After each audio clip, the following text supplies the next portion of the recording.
Assalamu alaikum warahmatullahi ta'ala barkatu. Sunana Abba Al-Mustafa wanda kuka sani da Abba na Abba.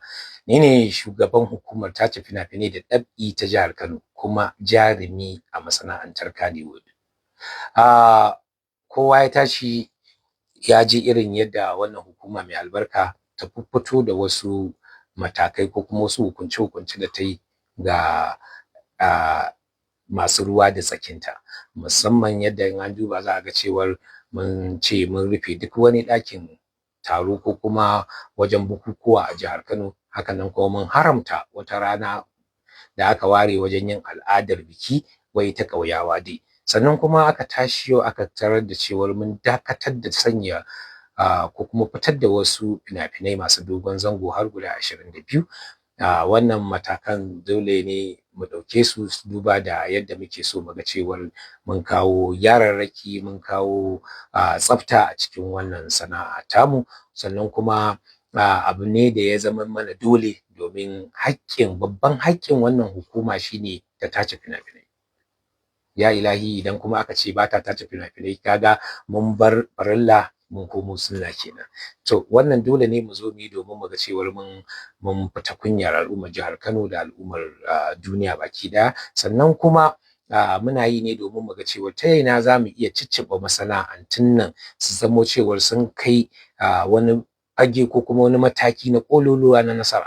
Ba wai don mu takura ba, ba wai don mu ci zarafi ba, ba wai don mu wulakanta wani ba, a'a, abu ne da ya zo na cewar aiki ne ya biyo ta kai, to kawai a yi shi, a zo a wuce gurin a gyara domin abin da duk zai mu iya yi domin mu fita kunya al'umma shi za mu yi. Na zo na tarar da doka ta shekarar ta 24 kuma doka ce wadda kowa ya san aikin gidan nan abin kaso 90 na aikin gidan nan duka nishaɗi ne, entertainment ne. To entertainment kowa ya san cewar ya canza daga kan irin yadda aka san su shekara 24. Da shekara 24 a ɗan ƙaramin kaset ake kallon fim.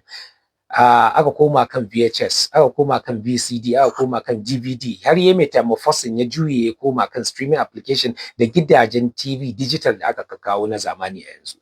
To kaga dole mu ma muna buƙatar a ce dokar mu an canza ta zo ta saje da zamani domin ya zamo cewar komai zai iya tafiya daidai da yadda zamanin yake. Kuma an duba aka gani ba ni kaɗai bane na zo na jagoranci wannan hukuma, akwai wanda suka yi a bayana, amma Allah bai ba su wannan damar ganin cewa sun sabunta ba, duk da yunkuri da kokari da suka dinga yi wajen ganin cewa sun sabunta. Amma sai a wannan lokacin injiniya Abba Kabir Yusuf Allah ya bada dama ya sahale aka zo aka gyara wa'annan dokokin. Wannan dokokin an gyara su ne ba don komai ba domin aikin mai inganta, a samu sauki a cikin aiki ya zama cewa cikin aminci da inganci. Tunda muka yi revoking ɗaya ne, tunda muka ce mun yi revoking a lokacin nan kuma ba da wa'adi ba, daga wannan lokacin aka yi revoking.